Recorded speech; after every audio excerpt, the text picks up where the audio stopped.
From the beautiful city of Los Angeles, California, we bring you the Gimme Three podcast.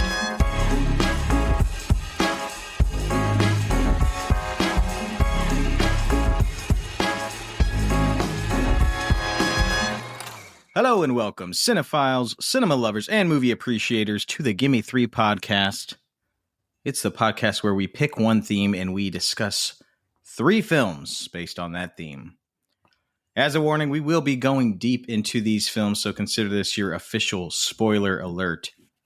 I'm Nicholas Ibata. I'm joined, as always, by my outstanding co-host, Bella F. Stratus. And this is the second installment in our Favorites of 2025 series. And this week, we're joined by a new guest, everybody. This is a very special guest, comedian, writer, actress, paranormal investigator. She's also the host and creator of the Directora podcast. The brilliant Stephanie Weber is joining us today. Stephanie, thank you so much for being here. Hello. Thank you. Thank you for having me. We're honored. We are absolutely honored. That was such a nice list of things. I'm glad you added paranormal investigator. You know, it's true. Everyone needs to know. Tell us, if you can, before we get into the movies, tell us a little bit about the paranormal investigating. I give ghost and true crime tours in Hollywood, and the ghost hunt is, you know, it uses tools and everything, and it's a lot of fun. I get to be in the thick of the weirdness of Hollywood several times a week, which is super fun and also scary in its own way. And then, people use my dowsing rods and talk to their dead grandma. It's great. Wow, that's amazing.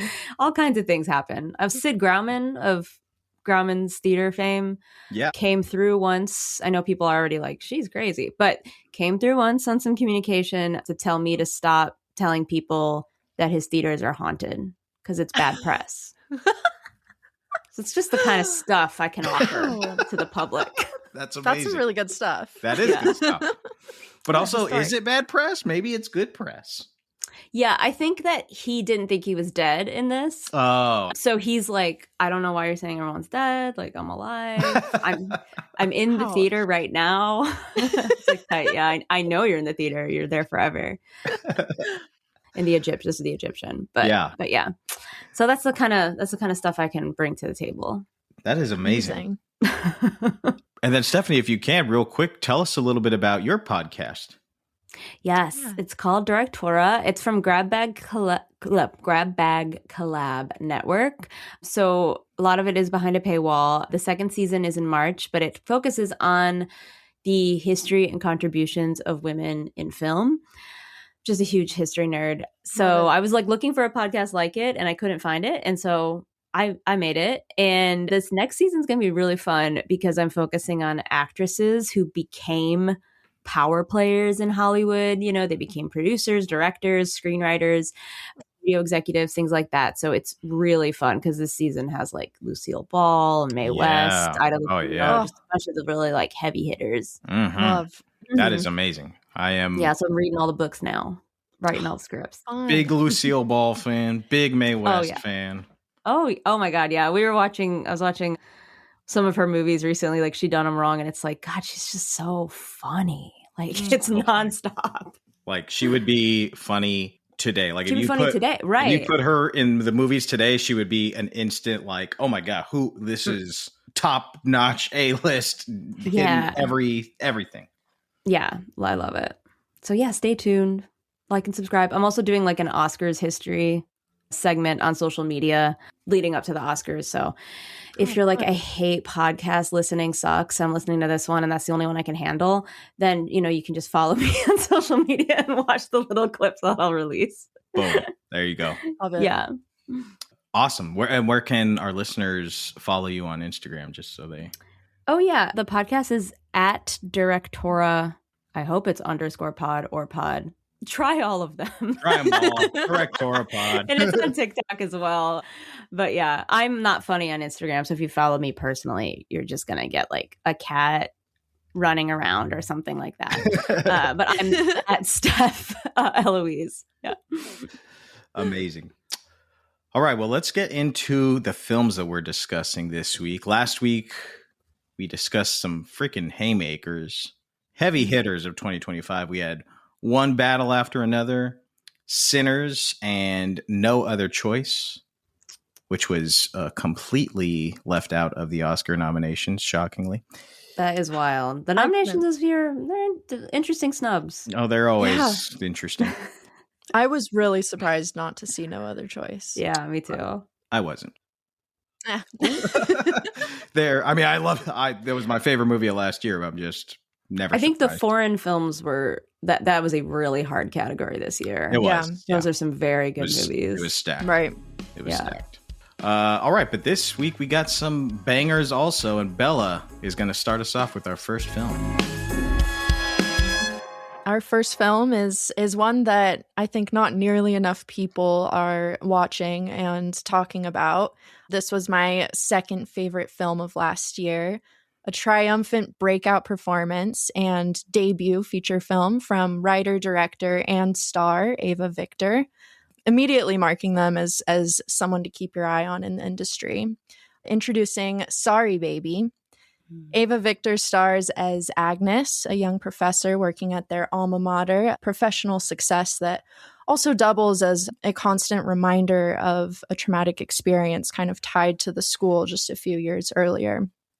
And with a fantastic nonlinear episodic structure, the film really seamlessly jumps around to different chapters of Agnes' life before and after the incident, just giving us a deeper insight into who they are, the way life goes on, and the little things that can really make a big difference, whether that's a best friend, a cat, or a good sandwich. Eva is also joined by a phenomenal cast. I really wanted to shout out some of the most underrated actors in the industry, the big guns of indie films, in my opinion. We have Naomi Ackie stars alongside Eva in a hilarious, truly hilarious, but also heart-melting performance as Agnes' diehard best friend Liddy.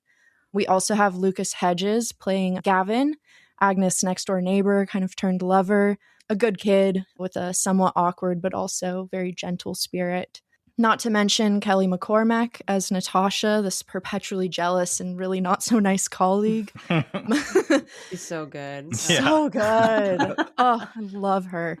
Lewis, I'm sorry, I may have pronounced his name wrong, but Lewis Cancel Me as Preston Decker, Agnes' former grad school mentor and involved in the incident with her. And then John Carroll Lynch as a sympathetic sandwich shop owner. And of course, I love ER Fightmaster as Liddy's partner and parent to their child, who kind of comes into play at the beginning and then the end of the film. But the entire cast is just, they're performing at the top of their game.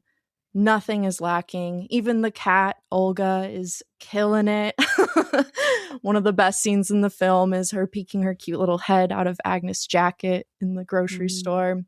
But yeah, this movie it's bold, it's beautiful, it's honest, hilarious, heartbreaking, of course, but also just, it's so authentic and also has this representation on so many levels that it feels like you've been like dropped right into the timeline of a real human being's life. So yeah, it'll make you laugh out loud. It might make you cry, but more than that, I think it will just truly make you think and feel in ways that just touches the core of humanity. So Stephanie, I know you had this on like your short list or your list of movies that you loved from last year. So I was so happy to see that. I'm so excited to hear your thoughts on the film.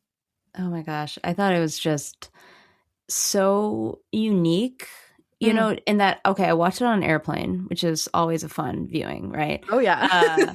And it was like this movie and After Sun are two films I saw on an airplane. Oh. And right when I'm like sobbing, someone next to me is like, hey, excuse me, can I go to the bathroom? And then I have to move as tears are just streaming down my face. Oh man. So this was just, I thought, I don't want, I mean, because you keep saying the incident, so I don't want to like give anything away. So I'll just say I guess movies that are like it, I feel like only one in my memory kind of compares in that like it felt a little realistic to the feelings that people have going through that. And I love that it just kind of doesn't focus on the incident itself, like doesn't show us stuff. Yep. It just shows her journey post coping with everything and trying to really, really like survive, move on. And it's amazing. That jury duty scene is like, I loved that scene. Oh my God. It's such a pivotal scene of the film. Like rewatching it, this was my third time watching this movie. I love it. You know, I was really focused on how it's broken up into chapters and like what you get out of each chapter. And I was kind of surprised that like that one scene is that entire chapter. And I think it's called The Year with the Questions, which is really interesting because it's obviously not her case, but it kind of is at the same time. It's so brilliant. It's so brilliant. It's the quote of like, she says something like, because they're like, why didn't you file a police report? Yeah. Like, why isn't the guy in jail? When they're cross-examining her to be on a jury. And, you know, they ask her if you've had any other, have been a victim of a crime. And she raises her hand, then she puts it down. When I asked who has been a victim of a crime, did you raise your hand? No, I realized I shouldn't share it. So. You're unable to share the crime? It is, frankly, my worst nightmare to have to tell this whole room of strangers about the thing that happened to me. So that is the reasoning as to why I did not decide to continue having my hand raised. Thank you. Do you think the crime would make you unable to serve as an impartial juror on this case? That is a good question, and one I've been thinking about. Have you come to any conclusions? You know, I think I would be better not being on the jury and instead would do better fulfilling a different civic role. And what kind of civic role do you have in mind? So, thank you for asking. I am actually a professor, part-time, hopefully soon full-time, which teaching is important work. I think teaching is important. Some would say that a teacher makes an ideal juror. Absolutely not, no. On your questionnaire, you Oh, wrote, no. I did not know that we would be reading those aloud, so... How would your friends describe you? Smart, crossed out then the word tall.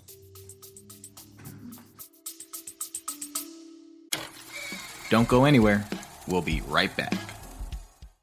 I want to tell you about Kale Your Idols, a new Hollywood podcast. You might not know this, but the 70s are often considered the greatest decade in film history. No, they know this. Everybody listening already knows about this. Well, just in case they don't, this is the decade of The Godfather, Star Wars, Jaws, The Exorcist. Dog Day Afternoon, Killer of Sheep, Shampoo. Are these movies over-discussed? Perhaps, but we're the only podcast that's doing a deep dive into this era. Again, we're called Kale Your Idols. That's Kale as in Kael, named after the iconic film critic Pauline Kael. Maybe these movies are extremely familiar to you. Or maybe you haven't seen any 70s films. Either way, check out Kale Your Idols. Kael. Are you sure we shouldn't change the name?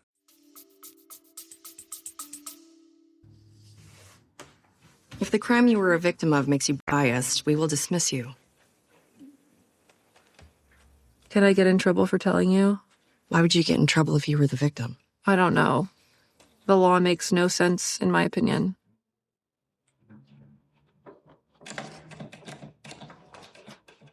I haven't said it out loud, actually, before. Well, that's okay. Did you go to the police? No. All I had was a button. And I don't want him to go to jail. Why's that? He has a kid.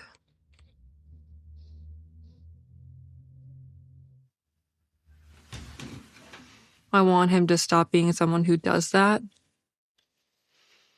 And if he went to jail, he'd just be someone who does that, who's now in jail.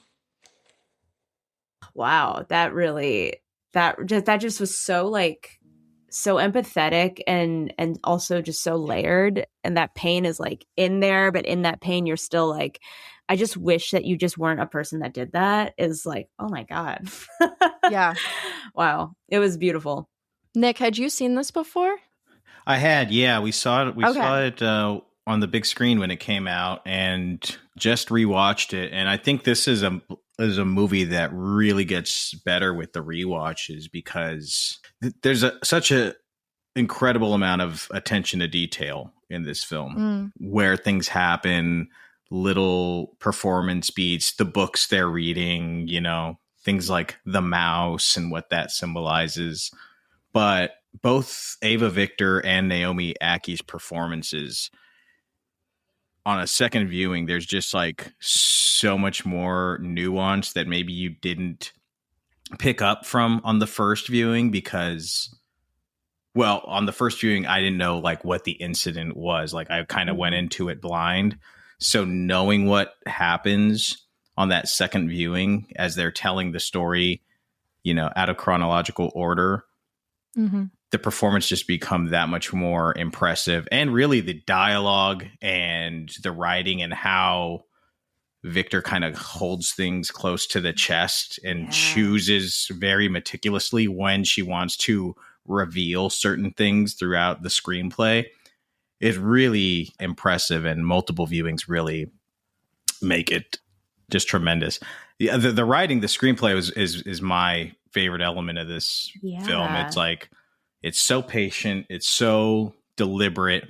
As you said, it's told out of order, but not in like, it's not in a like flashy or tropey way. It's just, and it's obviously a script that's dealing with a very heavy subject matter, but Victor just adds this really biting, sarcastic dialogue throughout. It's just like, it's so funny. She's really got a talent for dialogue. Did this just win the Golden Globe for screenplay? What did she just win? She won something, right? I think it might have been, I think it was the Gotham Awards, maybe? Okay. I don't know. I know they were nominated for a Golden Globe. I kind of missed the Golden Globes this year, sadly. It's okay. So I'm not sure. I'd have to look it up. You just missed Nikki Glaser roasting Leonardo DiCaprio in a pretty funny way, because she's like, we don't know anything about you other than you date young women. And I was like, that's real. We don't know anything about this man. That is true. That's the only thing. That's so funny. Yeah, like touche. But I knew it was nominated, and so I was like, this is the kind of movie, like when it comes to awards especially, I'm like, this is like a Spirit Award movie. So when it was popping up on, you know, year-end lists and even the Golden Globes, I was like, well, maybe this will be nominated for screenplay. I feel like screenplay at the Oscars is always one that's like, and we'll hand it to you. You're a good movie. Right, you know? We'll give it to the little indie film, you know. Right. Yeah. Like a little nomination. Just, you know, be quiet. It's like this, and actually If I Had Legs, I was like, oh, you guys didn't give either of them even if one of them got a little nod, I feel like that would have made sense. But this year I was like, no. I know, it's crazy. But yeah, this was a very impressive, because this is her first movie, right? It's her directorial debut. Yeah. Yeah, really good. Yeah, so impressive right out the gate. Damn. Barry Jenkins discovered them online and reached out to them, I think via Instagram, and said, hey, you're really funny and I like your work. If you ever have a screenplay, send it to my company. That's amazing.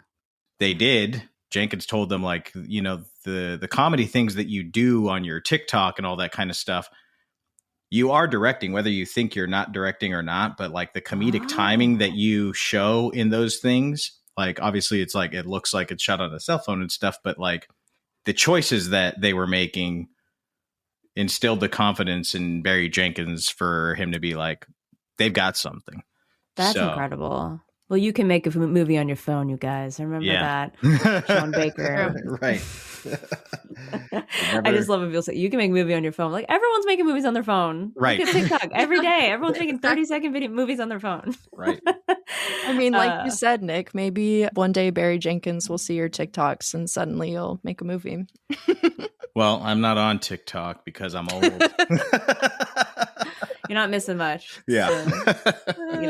So, no shade to any of my TikTok followers. To your TikTokers. It's a lot of 21-year-olds being like, this is a movie that no one has ever heard of, and I can't believe it. And it's like Clueless. And you're like... Yeah, that sums it up. It's just that you're like 19. Right. That's it. Yeah. Why isn't anyone talking about this? Like with full gravitas. Like, everyone's been talking about it. Everybody's been talking about it for 30 years. Yeah. My wife quotes it every day.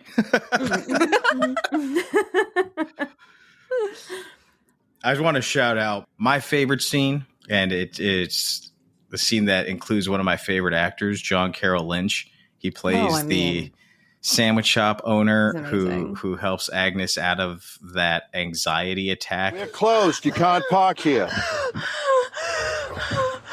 Oh, shit. Look, I'm sorry I yelled at you. My kid Hank gets these breathing attacks, too, real bad sometimes. I know you're scared, but you're off the road, you're in your car, and you're okay.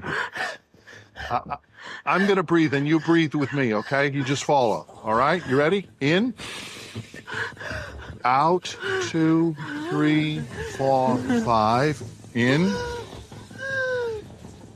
Out. 2, 3, 4, 5. In. Out. 2, 3, 4, 5. In. 2, 3. Out. 2, 3, 4, 5. Gotta be honest, I don't really breathe like that, but it feels good. You doing okay? Good for you. You want a sandwich? And I mean, every role that this guy is in throughout his career, whether it's big or small, he just comes in and he just elevates the picture. He is so good. And he's like got this Massachusetts accent in this thing. He's just like, it's like, dude, you know this guy. You know this is my friend's uncle or my.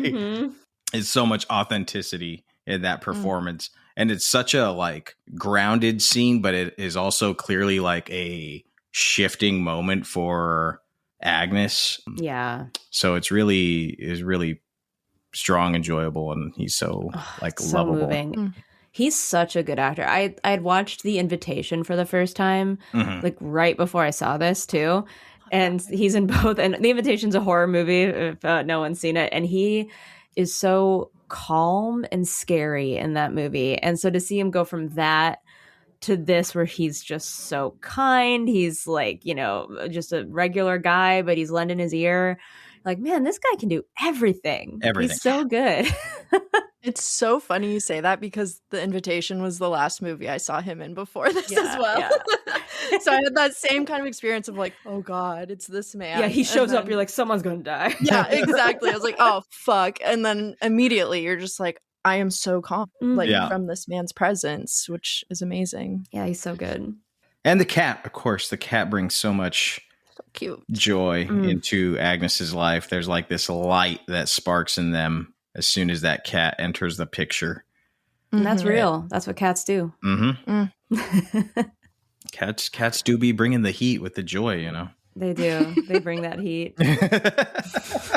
I feel like we should say, some would take this as a spoiler, but the cat does not die. And I have to tell this to everyone when I say, watch the movie called Sorry Baby with the cat on the cover, because their first thought is that the cat dies. That's also important to note, I think, it just in the full context of this episode and the films we're speaking of, that in this film, no animals are harmed. Yes.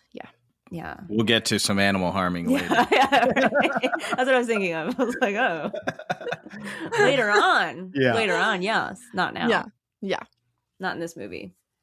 Also, like, I love, because it's a graduate English program, right? Or creative writing program. I couldn't tell if it was literature, creative writing. I don't remember. But just like, because everyone's like just a little quiet and weird. And I'm like, that's so real too. For so real.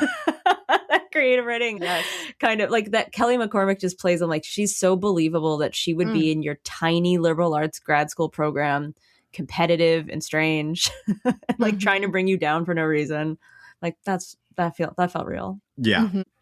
The contrast of her character and then like Liddy, who's the grad student, that's like, why the fuck am I doing this? This is so dumb. I hate this. And yet she's like so smart, like wicked smart at the same time, and like has her own kind of, you know, self-discovery that is specific to her experiences there. But yeah, I love that like contrast of character.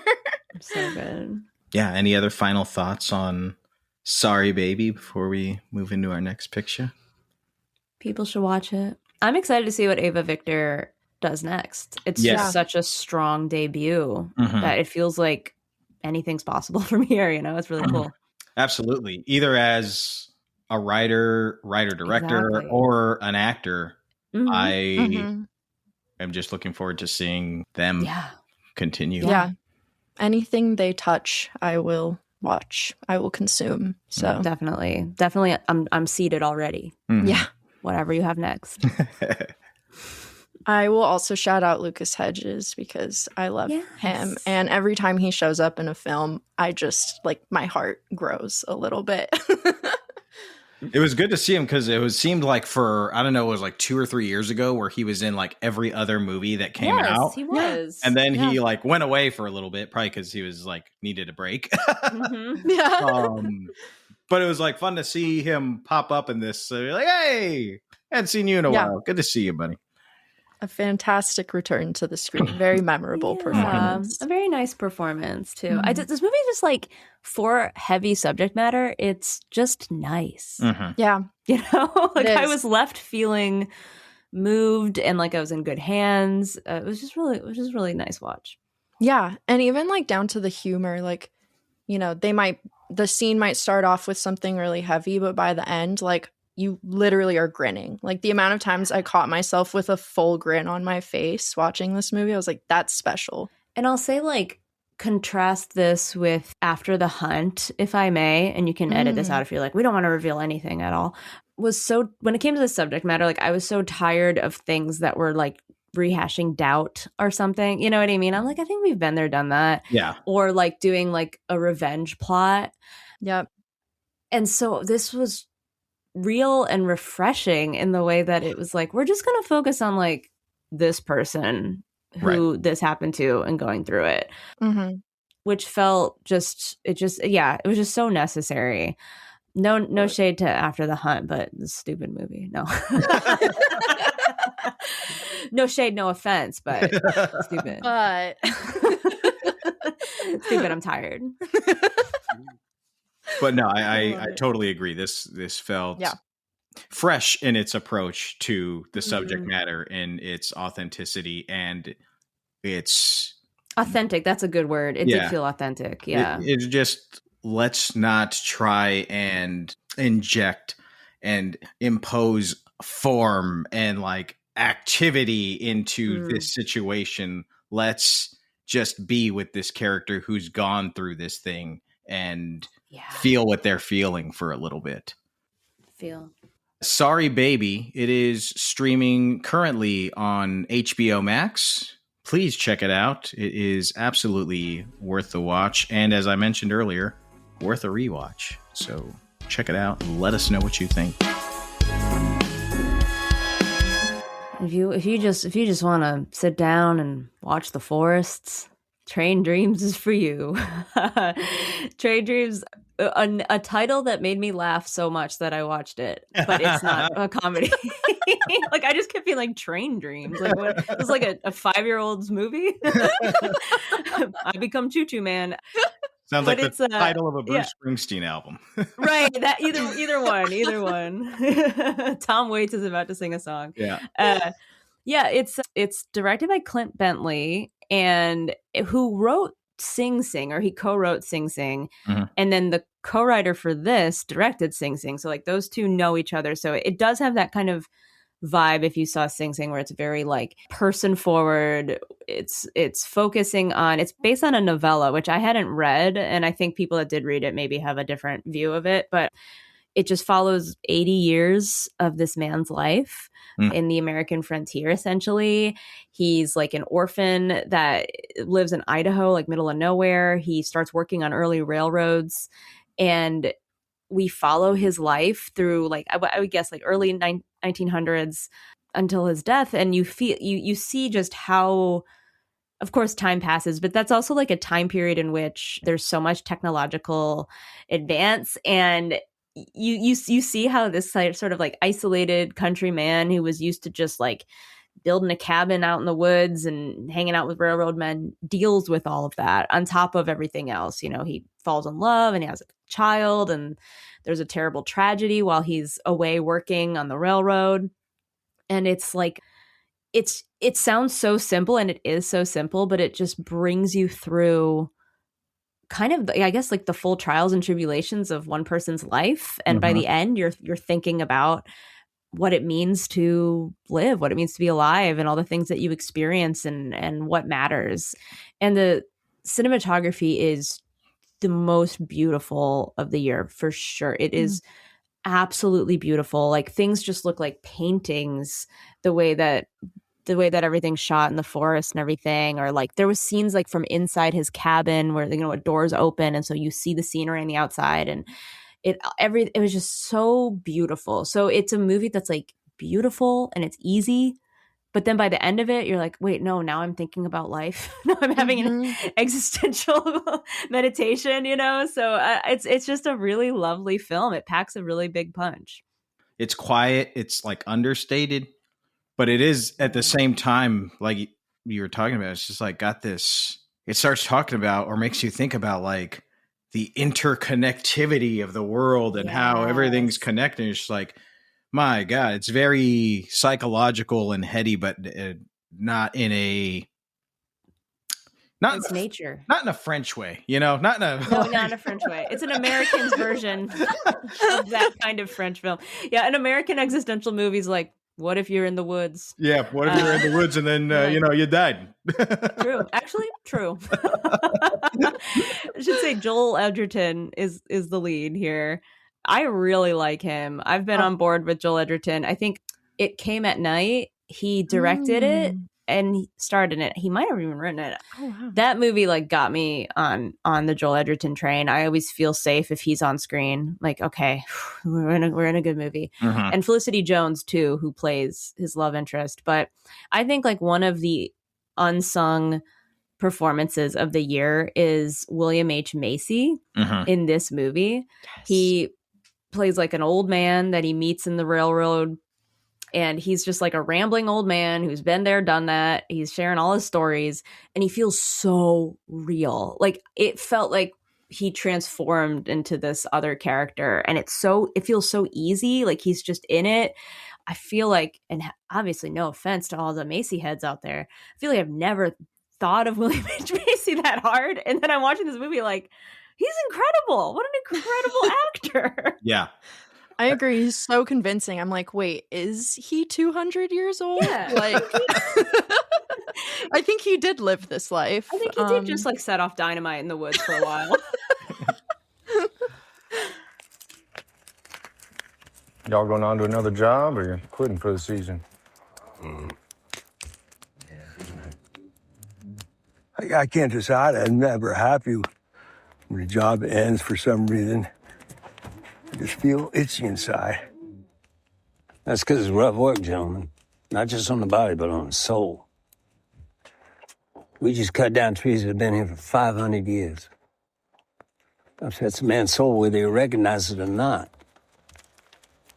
I'll have $200 in my pocket tomorrow morning. Don't bother my soul. Not one damn bit. That's because you Minnesota fellas don't know nothing about history. These trees are really that old. Well, some's older even. This world is intricately stitched together, boys. Every thread we pull, we know not how it affects the design of things.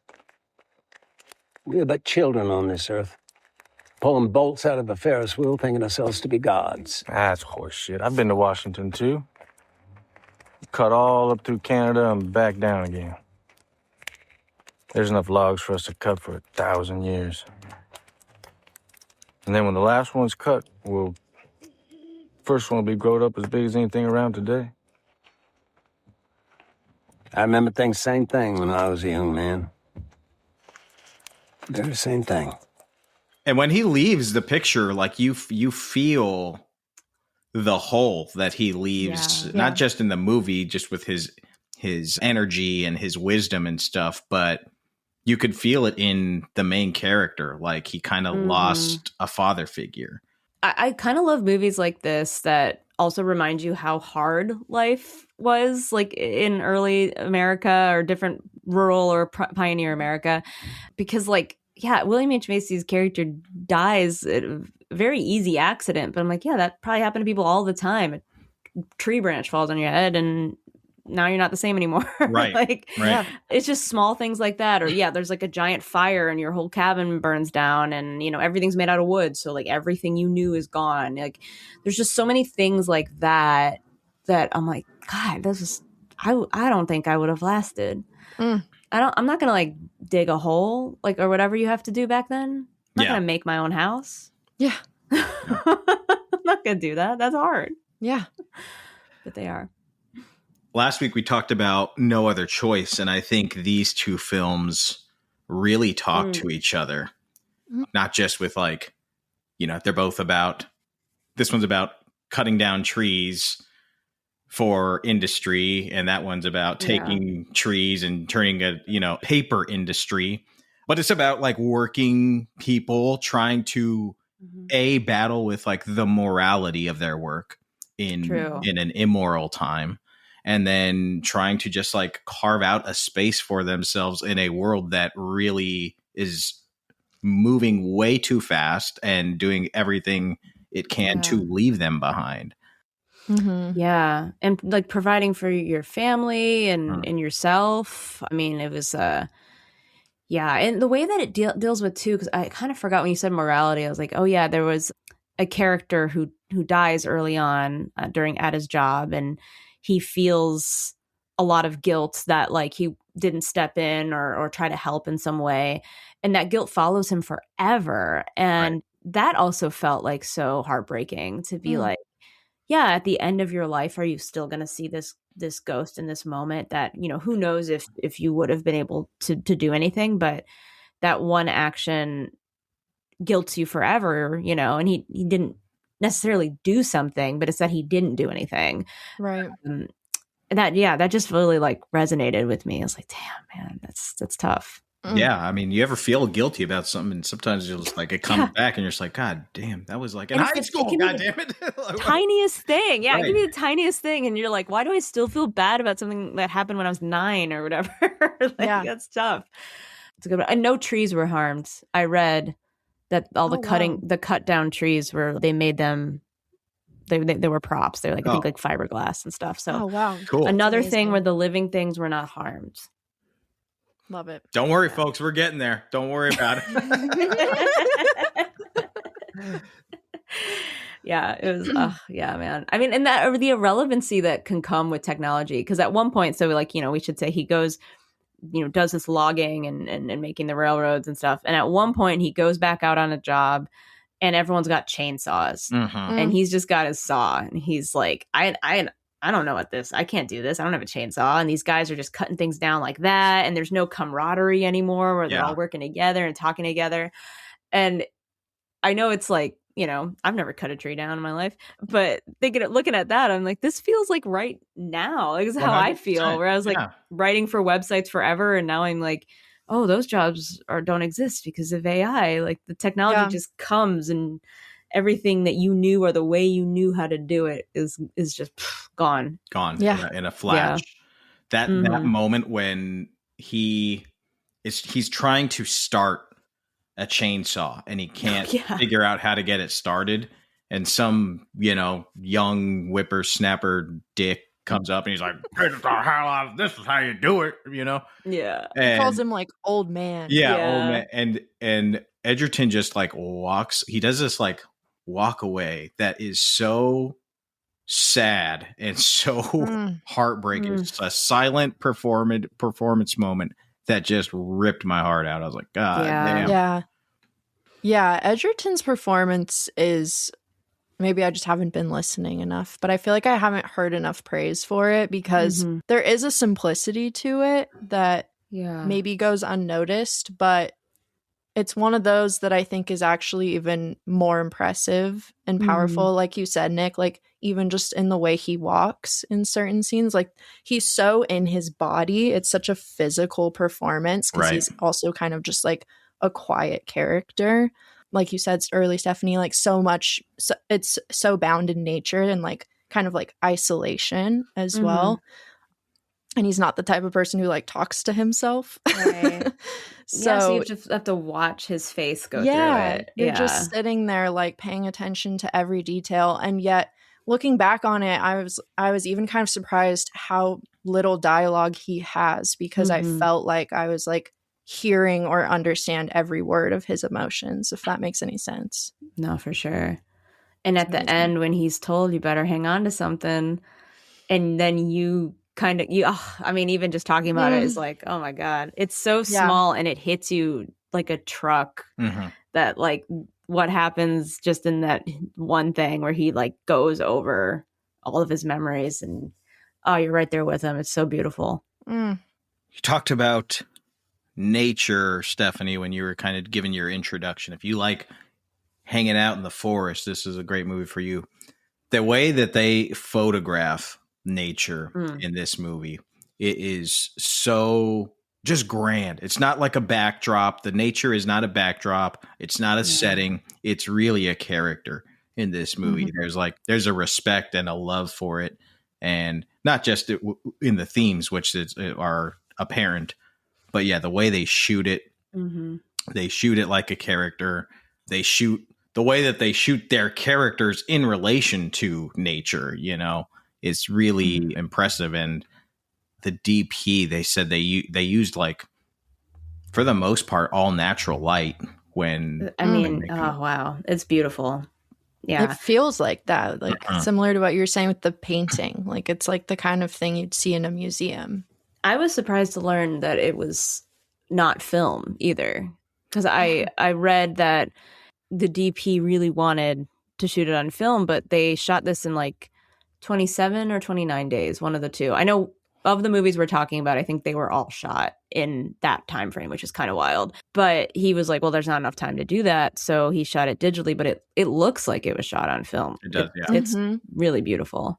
Yeah, I'm loving these type of movies, and like the kind of cinematography that just places the camera or moves it in ways that makes you feel like you're there. Like, it's that immersive experience, and it's taking us through like the lives of people we've never known, places we've never been, eras we've never experienced. And yet throughout the whole thing, like, the human experience is the same, like similar to what we're talking about of, our jobs are disappearing before our eyes, as just like a small example, but like we're all the same. Like, it's all just this like universal experience. And that alone was such a like gut punch, tearjerker moment for me in this film. Like, this movie made me cry. I haven't cried that hard in a long time. My boyfriend Jonathan was like, are you okay? Like, do I need to call someone? Like, shut up, let me have this.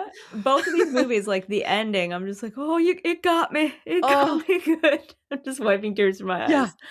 Oh man, it's amazing. And it's amazing to feel that. Like, I'm not sad. I'm like, just it's a feel. It's just overwhelming emotion, for lack of a better phrase.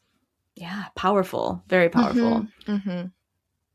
To going back to Leo, my favorite quote of a 2025 film is when he's on the phone with somebody from the French 75, and he just goes, "Life, man, life." No, I mean, hey, that's another movie, but that scene was so relatable to me. I was like, I can't remember any password ever. So I was just like, damn, dude. Life. Oh, yeah. Oof, it's tough. Yeah. I mean, but that was the thing too, like with Train Dreams, it's just like the way that age just kind of sneaks up on you, and so, like, I mean, one battle after another, similar too. It's like 1 minute you're out there, you're fighting for everything, fighting for justice, and the next minute you're just like an old guy who can't remember his password, and you don't know how to use a chainsaw, and you're like, well, I guess I'm not making money anymore, and you walk into the woods. Like, God. Totally. It just happens. It just happens to you. Yep. You can't anticipate it. Yeah. No, yeah, there's a moment in this where they say that the narrator talks about how he looks in the mirror for the first time after 10 years. That's right. And that was just like mind blowing to me, because, people talk about that like every day. You look in the mirror and you're like, every day you look in the mirror. And yet every time you age, you're just like, oh, wow, what the fuck? Yeah. But imagine going 10 years. Like, it's that alone was such a profound thought experiment, I guess. Yeah. Yeah. And another part of that is like the timing of it. Because now it's like, We have screens and mirrors everywhere to look at ourselves. Right. But I did think, like, I guess, yeah, like if you are just living a rural life, especially back then, like if you physically don't own a mirror, when would you see yourself? Right. Yeah. Probably just like reflected in water, like in the river. And that's not going to give you like the full, like you'll just see yourself the same as you always have, probably in that way, which is just fascinating. Yeah. Looking like a watercolor. Right. You're like, hey, I look good. Yeah, I look like Monet. I'm great. All right. Any final thoughts on Train Dreams, ladies? I would love to shout out Carrie Condon because she has brief screen time, but so impactful. And I mean, not surprising. I feel like she's just like that. She's just one of those actors where you could have one line on screen and you're just like, oh, wow. Yeah. I love her, man. Jesus. I love her. Yeah. One issue, though, we should say that a lot of these actors are not American. And it's a very American feeling movie. Oh, and then you're like, everyone is like Australian and British and Irish. Yeah. Except for William H. Macy. William H. Macy here. A real American. But it's also like, it's the kind, I feel like it's a little bit of like a modern Western in some ways. Yeah. But which is a movie that if you described it to me, I'd be like, I don't feel like it. But I'm really, really happy I took the time to watch this because, it's beautiful. So it's definitely worth it.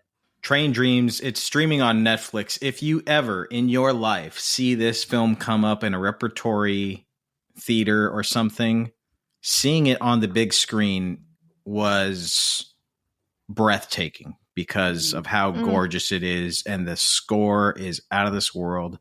So if you ever see it pop up on the big screen for an anniversary or something, check it out. I know there is a 35 millimeter print that exists because they played it at the New Beverly Cinema a couple months ago. Awesome. So I imagine it will float around from time to time. Especially in the next coming month. The Oscar movies. Hopefully. It was nominated for a couple. Yeah. I think it's nominated for Best Picture, I think. Yeah. Along with F1. Yes. Hey, two Carrie Condon movies nominated for Best Picture. That's what it's really about. If you want a Best Picture nomination, cast Carrie Condon. You have to. There you have it. That's the formula. Yeah. All right, my friends, we are going to take a quick break. During that break, you're going to hear from LADFF director, Gimme Three producer, and my wife, Sonja Mereu, for a segment that we call Sonja's Movie Minute. So stick around for that and much more right here on the Gimme Three podcast. Hello, I'm Sonja, and this is my Movie Minute. A few weeks ago, I got to see an advanced screening of Kristen Stewart's directorial debut, The Chronology of Water. The screening was followed by a really good conversation between Kristen and Iowa Debris, which of course focused on the film, but also expanded into a conversation about subjectivity, creative expression, gender, and commodification, among other things. As Kristen said in another insightful interview, which is linked in the episode description, she had to make this movie as her first film because it was, quote, the first thing that she needed to say. It's unusual to hear her describe a project that's 25 years into her career as the first thing she's saying, but I totally understand what she means. Being a director is so different than being an actor. Her demeanor on the press tour for this film is self-possessed, confident, and direct in a way that feels like I'm seeing Kristen Stewart different than I ever have before. And I loved her then, and I really love her now. The film, The Chronology of Water, is based on the memoir of writer Lydia Yuknevich, but it's far from a simple biopic or a based on a true story kind of film. From the very first moment of the film, Kristen intends to challenge the audience with both the form and the content. It's a challenge that I found to be very worth it and very rewarding. But it did take me at least 10 minutes to feel even remotely at ease when the film first started. I think Kristen would point out that neither she, nor Lydia, nor women in general ever feel totally at ease. And this is their movie, and by watching it, it's your movie too. By the way, I'm making it sound like this is a total serious downer, which it's not. It's vibrant, sexual, provocative, insightful, funny, beautifully shot, and the acting is next level incredible. Did this really happen to me?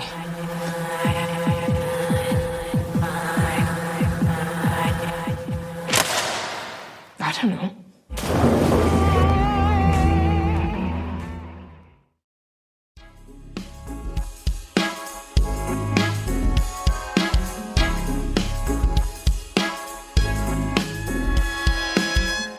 Welcome back, everybody. It's the Gimme Three podcast. It's the second installment of our favorite films of 2025. We are joined by very special guest Stephanie Weber. Hello. Before the break, we discussed Sorry Baby, and we discussed Train Dreams, and two beautiful, heartwarming, make you feel good, make you feel warmth in your body, make you feel privileged to be a human being films. Not so much the next one. We're going to talk about If I Had Legs, I'd Kick You, written and directed by Mary Bronstein, starring Rose Byrne, A$AP Rocky, Conan O'Brien, and Christian Slater. Yeah. And Rose Byrne is just unbelievable in this film. She plays Linda, who is an overloaded mother. She's married, but her husband has a job that keeps him away for months at a time. So Linda is left to deal with a lot of things on her own. And when I say a lot, I mean a lot, including managing, regulating her daughter's very serious illness or disease, which they don't ever really say what that disease is. Her home, her apartment, has a giant hole in it because some pipe has burst, creating a massive hole, and the apartment's all flooded. So now her and her sick daughter are living in a hotel, and she's dealing with all this mayhem while also maintaining her very demanding job as a therapist. And all of her clients have all these needs, and these people are all varying levels of fucked up. And she's navigating this chaotic life. While she's doing that, she's also constantly just inundated with just shit and judgment from everybody around her, basically. She's judged by her daughter's doctor, her therapist, played by Conan O'Brien, her husband, who's Christian Slater, who's just constantly calling her, just flabbergasted as to why she's not doing a better job of handling all of this stuff that she has on her plate. So with all these external pressures, Linda's internal pressure becomes extreme. And through booze, and through a new odd friend, and through a plethora of just awful choices, Linda goes deeper and deeper into a black hole of anxiety and loses more and more of herself. One of the more intense genre-bending films of the year. It's got a horror tone. It's obviously dramatic in its themes. There's a lot of dark comedy in there. Although I was like, when the Golden Globes were like, nominated for Best Comedy, I was like, what? I don't remember laughing in that, but sure. But there's also like elements of surrealism. Mm-hmm. Stephanie, what did you think of If I Had Legs, I'd Kick You? There have been so many motherhood is making me crazy movies in the past few years. It's like, there's been like 10 of them. Love them, like they're great, but I think this one is like the one when it comes to that. I mean, so many choices made to heighten the fact that we are on Rose Byrne's side, we are on like Linda's side, we are like the fact that they don't really show the daughter's face, you know, for a lot of it. So you never like, see the kid. Yeah, so you can't. I read like it was a choice, you know, so like you didn't empathize with the kid instead, you know, and like all these different things are heightened so that you feel that character's frustration and desperation. And it is done so, I mean, it's just like, it is scary. Like it is scary. And then I'm like, I can see where the humor is, but even when the parts where I'm like, I think I'm supposed to be laughing, there were several scenes where it's like within 2 minutes, I'm like, oh my God. Hand over my mouth. It was a scary one. Yeah. It was an intense one. And Mary Bronstein, I don't know if has she done another feature before this? She did a feature like over a decade ago, I think. Wow. And it was very indie, very low budget. I think it starred Greta Gerwig, was like one of her leads in it. This feels like someone's like fifth movie. Like I was like, whoa, where did this come from? Yeah. It was just masterful. Masterful. Yeah. The choices are so assured. Like you said, I mean, the choice to not show the child is such a bold, strong choice, but it makes you kind of feel like you said, you don't empathize with the kid with that choice. But it's also, if you take like the horror perspective of it, she's kind of becomes the monster, because you never see the monster. Yeah. So really, really impressive work. Bella, what'd you think? Oh, yeah. I'm still like processing, like digesting this one because it was the last one I watched. And then it's also just like a bonkers movie. Like so many emotions. I agree. There were times where I like would start laughing and then I'd feel uncomfortable that I was laughing. But I was like, I know that this is intentionally funny, but it's also like so wrong.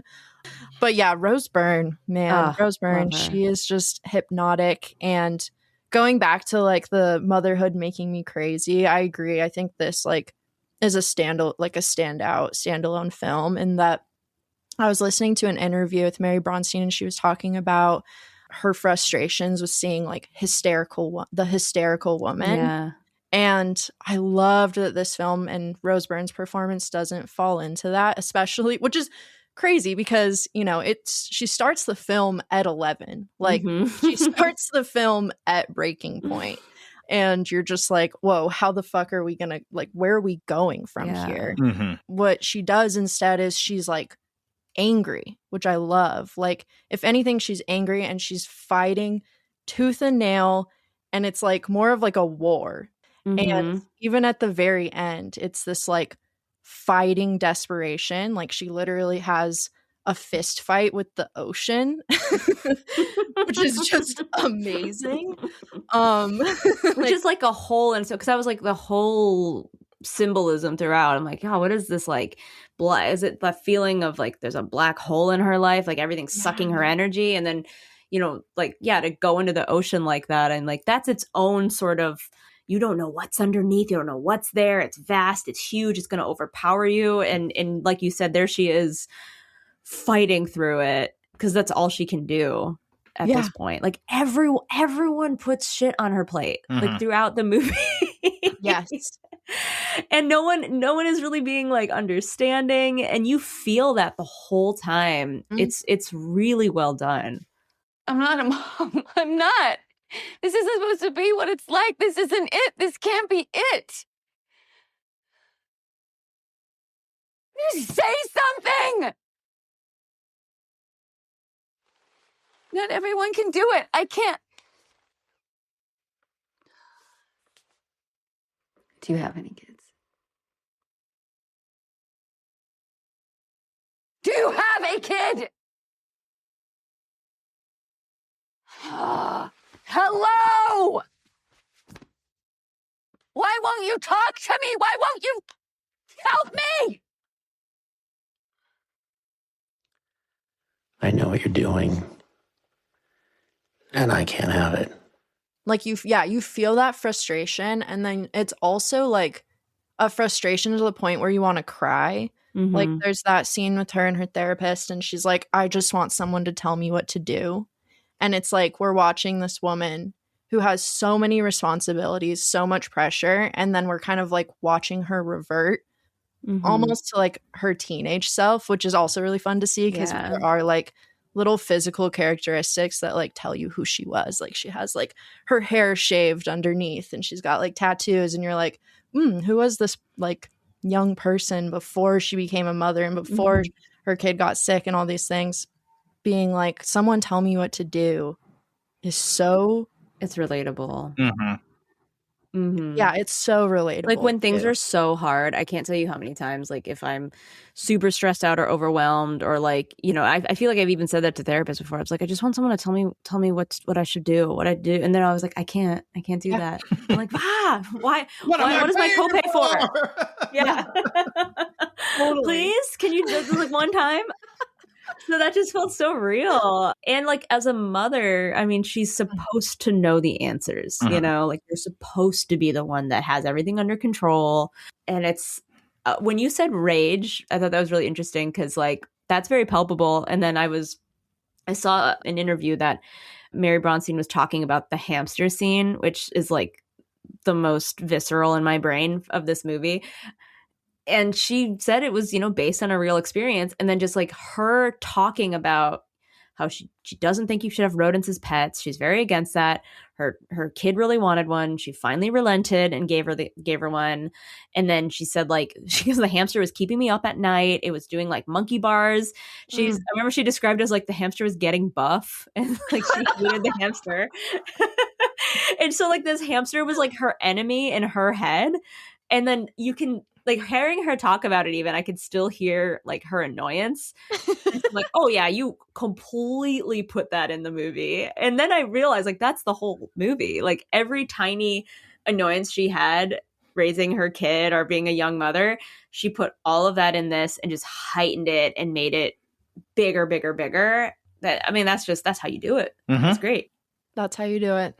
That hamster seems fucking crazy. Yeah. Oh my God. I hated the hamster. I was like, I hate hamsters too. Oh, it's that evil. hamster's like screaming. Yeah. Oh God. And it looks disgusting. Like I had a hamster and that thing was cute. I hated it. I didn't want it after a certain point because it would like do crazy shit all over its cage and whatnot. It's terrible. Was it getting buff?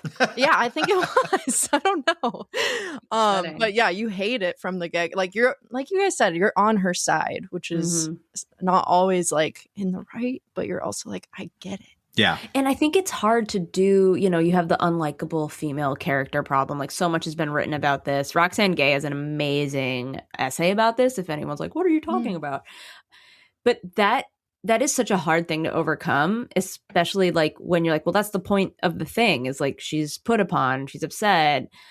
And this movie, I feel like figured out how to make it work.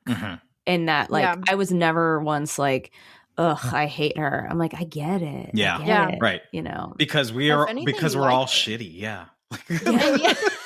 So it's like it appeals to. I was like, your kid does suck. Yeah. Like, totally. And it's like, I mean, the dialogue that is written for her kid and the performer, even though we don't see that kid, the like vocal performance of that child is outstanding. The dialogue, like, I don't know if you guys have ever hung around with kids.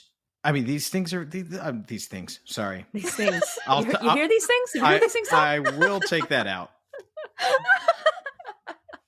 But these kids are fucking crazy, man. Every goddamn thing is an emergency with them, and like Bronstein, very urgent. It's just she encapsulates that so masterfully here. And the way that like no one is very sympathetic to anyone else's problems felt very modern and real. Yeah. Like even the therapists are like, you know, like her as a therapist and Conan as a therapist to her. Yeah. Just sort of like, I'm done help. I don't want to help you. Right. I'm tired. I am tired. I'm tired. Yeah. Totally. I have my own shit to worry about. Right. You want me to hear yours?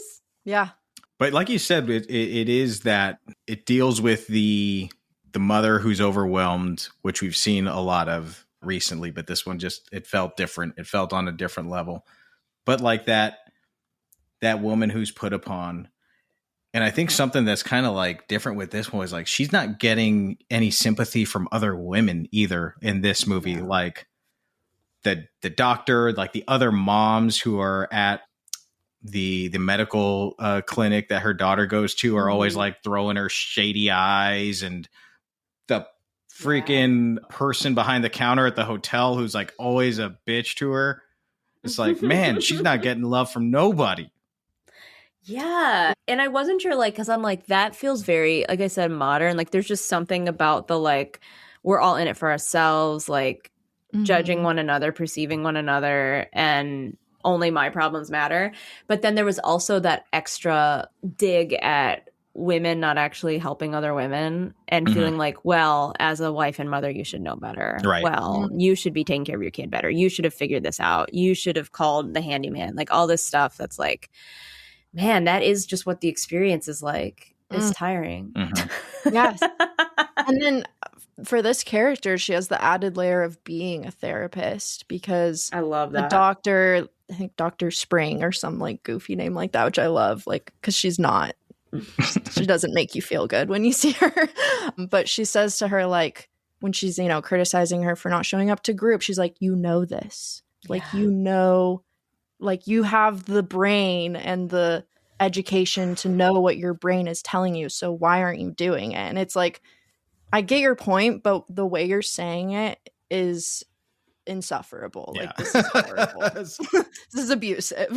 Yeah. But that's also like, that is how people talk to women. Like I have a very visceral memory of, I used to run this comedy show and I ran with a guy and a girl, and like the woman had been on it for a really long time. So like she was kind of in charge. And there was something I came with her where I was like, yeah, every time like he says something, you're like, that's the best idea I've ever heard. And then when I say it, you kind of like challenge me and ignore me. And I was like, what's going on? And I remember her going, oh, well, it's because I know that you're capable and smarter and you do more things. So like, I just have a higher standard for you. And I'm like, where did that come from? It's just because I'm a woman. And like when a guy says something, you know, when the guy was saying something, it would always be like, oh, that's so great. Right. Little baby boy. But that moment always stuck out for me. And I've seen just that example so many times of like women just expecting more out of other women. And it is like, but you should understand what this feels like, right? Because this happens to you. And it's that thing, instead of like, oh, I want to help people. I know what it's like to be hard, you know, have this hard experience or be challenged or talked down to in this way. So I want to help other people in this position. Instead, it's like, well, I had it hard, so should you. Right. And that, I really felt that feeling in this movie of like, when you say the women just treating her very nasty, that felt like a heightened version of what it is like sometimes. Totally. But I'll help women. I'm here. I help you guys. I love it. Follow her on Instagram or TikTok. I don't know, whichever one. Whichever one. You know, I don't understand everything. I have here Gimme Three letterboxd reviews for If I Had Legs, I'd Kick You. www.letterboxd.com. 1 star. 2 stars. 3 stars. 4 stars. 5 stars. Okay, letterboxd review number 1 is from Man Kisses, who I feel like we've read their reviews before. One of their reviews before. Yeah. They give the film 4 stars and a like. And they write, I feel like I've been A24'd right in the head. Yeah. Second letterbox review, J. Wong Dynasty, going along a little bit with what we were talking about earlier, Stephanie, gives the film 4 stars and writes, what I imagine BetterHelp therapists are like. Honestly, yeah, probably. That's so good. Yeah, very like, I don't know what's wrong with you. Yeah. Right. Next. And finally, we've got Preet, who gives the film 4 stars and a like, and writes, the whole time I sat there prepping for an Eraserhead baby type reveal. Yes. And I picked that one because I was also expecting that. Expecting like a friggin' monster to come out at the end. Like your baby was Shrek the whole time. Right. But it was just a little girl. Yeah. Just a little girl. Cute little girl. Scarier sometimes. Yeah, very. Man, that's damn, that's real. There you have so it. good. Gimme Three letterboxd. I wonder if there was like an alternate ending ever where she wanted it to be scary, but because I was reading recently, we weren't talking about this movie, but Marty Supreme, which also feels very A24 because I saw both of those, and like I guess there were like a lot of alternate endings to that film, and the alternate endings, some of them are insane to the Yeah. point that I'm like, there's no way this was real. Like one of them was like, they're actually vampires at the end. I'm like, what? Like that was what I read. Where it's like, now he's a vampire. Like Oh my how? God. So I wonder if she knew what the ending was the whole time or not. That's always fun. That is fun. I wonder. But this movie also had a lot of close-ups. I mean, it's like 90% close up on Rose Byrne. It's like most of the film is. So her you're really face. in it. You're in it. Yeah. Yes. Yeah. Which is a very intense feeling. Which is also Yeah, why if I were an Academy voter, she would get my vote. Like I love Jessie Buckley. I love her. I think her performance is great, but this movie I is feel like she might. this is her face. The movie is like her face. It's true. Because I feel like I was like, okay, like if we want to talk the best actress category, it's like Emma Stone, we've been there, done that with you a couple times. We have to give it to someone else. Yeah. Right. Yeah. I feel like it's between Jessie and Rose. Kate Hudson, good job. No one saw that movie. Who else is being nominated? I don't remember, but I forget. I know I'm missing one person. But between those two, I'm a little like, I mean, this is the only nomination I think for this movie. Yeah. It feels like, I don't know, could break through. She won the Golden Globe, but so did Jessie. But yeah, I am a little surprised this movie didn't get more love from the Academy. I'm always disappointed in the way they handle Best Director, but yeah, screenplay this year though, I was like, there's no women nominated at all. It's like Chloe Chow and that's it. It's like they kind of decided like Chloe can be one of us, which is kind of what they did with like Jane Campion too. They're like, you're in, and that's it. And so you're always Bigelow, in. There's like, all right. Yeah. Now, well, they dragged their feet on that one. They're like, okay, fine. Right. But I'm like, Mary Bronstein, I mean, like, even if you don't want to give her Best Director, that's what I always think of the screenplay. I was just like, I want to read the screenplay really bad. I want to see what it's. I just downloaded it today. It today. So, oh my God, you'll have to let us know. I can send it to you also. Oh yeah, I would love to read it. I heard that it's when in the interview I was listening to with Mary Bronstein, she was very adamant that she thinks like the structure of like the expected structure of screenplays is bullshit. So she said hers is very like untraditional, which made me very intrigued. Well, and that's what also that's awesome. I think the fact that it doesn't follow the standard structure is what helps create that sense of tension, because sometimes even with horror films, if a horror film is following a structure, you know, like, okay, this part's coming up. Okay, we're coming up to the turn. I never knew what was going to happen in this movie, which added to the sense of like unnerving. What the fuck? Totally. Yeah. Even with like the hole in the ceiling, like there were times in it where I was like, oh, they'd come back to it and I'd be like, oh yeah, this freaking hole in the ceiling. Like what is happening right now? And then, you know, they'd really dive into it and you'd be like, wait, when are we going back to that? But so I was like, is the hole going to get bigger? Like, is it going to swallow the whole house? What are we going to do? Is the whole aliens? Like at one point I was like, is this actually a supernatural? What is happening right now? Right. It's all a dream. Oh yeah. No, I think I saw some like Reddit thread because someone was like, what does the movie mean?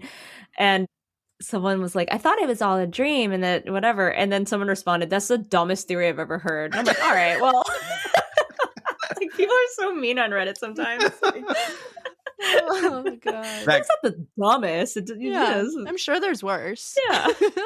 Their aliens is worse. No. Yeah. That comment was written by the worker at the hotel who works behind the counter. Yeah, right. She was actually just in character. Right. And, like, that was really dumb. Yeah. You should feel sorry for yourself. All right. Any final thoughts? If I had legs, I'd kick you. I think it's the final Motherhood is Scary movie, in my opinion. Yeah. I'm like, we start with Babadook, we end with this. And I think like that's the compendium. Those are great bookends of it. That's like, I think the two upper echelons of the subgenre. Yeah.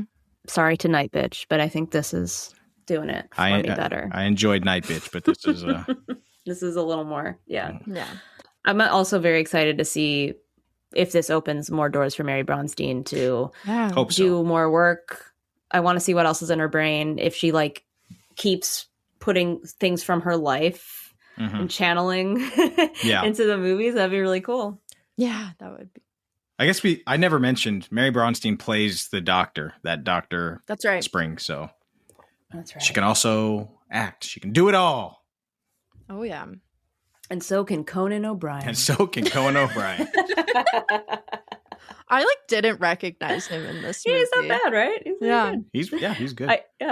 I saw something with, I think it was Mary Bronstein on his show, recalling that when they were all first meeting or something, that Rose Byrne was like to him, "Have you been in any movies? Also, did you take acting classes, or have you?" Oh, okay. So. Surely you must have done some plays in high school or something. Right, even to go back to high school is yeah. And then she said then Rose Byrne winked at her at the end of all of that, "Oh, I was just doing a little play pretend." She was fucking with him. But yeah, and even I love it. Bronstein's I don't know why she did that. Sitting there what's happening? Right. Meanwhile, ASAP's yeah, I just finished a Spike Lee joint. He's so good. His new album's really good. He did this before he filmed the Spike movie, actually. That makes sense. Yeah. Oh. So he did this and then went. Can do it all. Yeah. And the new album's not bad either. Made us wait long enough for it. I like it. Yeah. Yeah, I was listening to it the other day. Well, that's a wrap on our top 3 of 2025, part 2. Huge thanks again to our special guest, Stephanie. Thank you so much for joining us. Thanks for having me. I love the excuse to talk about movies for an hour. I appreciate it. Yes, and thank you for picking Train Dreams. That was such a beautiful film. I'm so happy to check that off the watch list and talk about it on the show for all our listeners who love it. And for those who haven't seen it yet, hopefully we made you want to go watch it finally. Or if you're my parents, finish it. It's worth it. Wow. Calling them out. I had to. Them. I was pissed. Drag their ass. And of course, so much fun diving into my favorite, Sorry Baby, and Nick's favorite, If I Had Legs, I'd Kick You. All 3 deeply human and personal films. That's what cinema is all about, as we like to say here on the show, the power of cinema. Embracing all the ways that film can enlighten us about others or make us reflect on ourselves, the ways it connects us across space and time. We need that power more than ever right now. So sorry, little tangent there, but anyways, it's true. We need it, and hopefully we still can see. I know that the film industry has been in flux, and I don't know if you guys heard, but the country's kind of crazy too. So hopefully, I don't know if you guys know about this, but I hope that filmmakers can continue to make daring, cool, brave movies that aren't structurally something we're used to and things like that. It's just very exciting, and it's such a solace. Absolutely. Yes, absolutely. And this is just 3 of a pretty, in my opinion, fantastic year of movies. So we want to hear from you guys as well, our listeners. What were your top 3 favorites of last year? Let us know. You can send us a text with the link in the episode description below, or drop a comment on our Instagram at Gimme Three Podcast. That's GIMME, spell out 3 podcast. If you love the show so much, you're wondering how else you can show it, just a few quick things that go a long ways. Follow us on your favorite podcast platform. Set our episodes to auto-download. And if you'd like to go the extra mile, you can subscribe to our Patreon for just $5 a month. Get some bonus content. Stephanie, would you like to share your Instagram once again? I know you kind of did at the beginning, but if you want to... and my phone is not next to me, so I apologize, everyone, that I have the worst handle memory here. But it's I think it's at Directora Pod or podcast. Look it up. It's good. But I am very excited. I'm going to be sharing a lot of Oscars history when it comes to the achievements of women. I've got firsts and amazing wins, honorable mentions, scandals as well. Don't worry. Joan Crawford is coming into the picture. So I've been working on those as I'm also preparing for the second season, which will be at the end of March. So it's a cool lead in from one to the other. So if you want a little taste of what it's like, you can do the social medias and then realize that a whole 40 minutes of this might give me a whole lot more information. So Directora _podcast. Thank you. Amazing. How we do it here on the Gimme Three podcast. Yeah, my phone's out by my cat, so I can't go get it because otherwise he'll be like, we're coming in. Right. Yeah. Oh, I love it. Nick, do you want to tell the lovely listeners where to find you on the socials? On Letterboxd, on Instagram, or on Blue Sky at Nicholas Ibarra. Ibarra is spelled with a Y. And you guys can find me on Instagram at Portrait of a Cinephile or on Letterboxd at BF Stratus. Thanks again for joining us on the Gimme Three podcast, and we'll see you at the movies.